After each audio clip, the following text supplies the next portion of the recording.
တသက်မှာတစ်ခါပဲရတဲ့အခွင့်အရေးနဲ့မင်းကိုငါချစ်တယ်ဒါဝတ်ကြွေးတစ်ခုဆိုရင်အဲ့ဒီဝတ်ကြွေးကိုငါကျင်းတတ်တယ်ဘယ်နဲ့ဖျားကပဲစီခိုင်းပါစေဘဝမှာတစ်ခါပဲရွေးချယ်ခွင့်ရှိရင်တော့မင်းရှိရာအရက်ကိုငါရွေးမယ်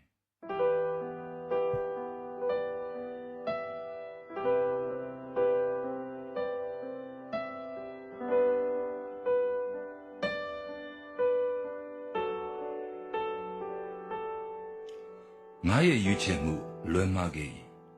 ကဘာကြီးကပြောင်းလဲခဲ့ရင်မေတ္တာတရားက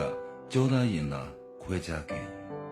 ငါတို့ကမဆုံးနိုင်တဲ့မြင်းပြောင်နှစ်ကြောင်းဖြစ်ခဲ့ရင်နောင်နာမရှိပဲငါရှင်သန်နိုင်တယ်ဘဝမှာတစ်ခါပဲချစ်ခွင့်ရမယ်ဆို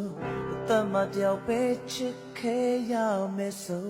ကဘာကြီးကပြောင်းလဲခဲ့မယ်ဆိုမင်းကိုချစ်စိတ်ဘယ်အခါမှမပြောင်းလဲ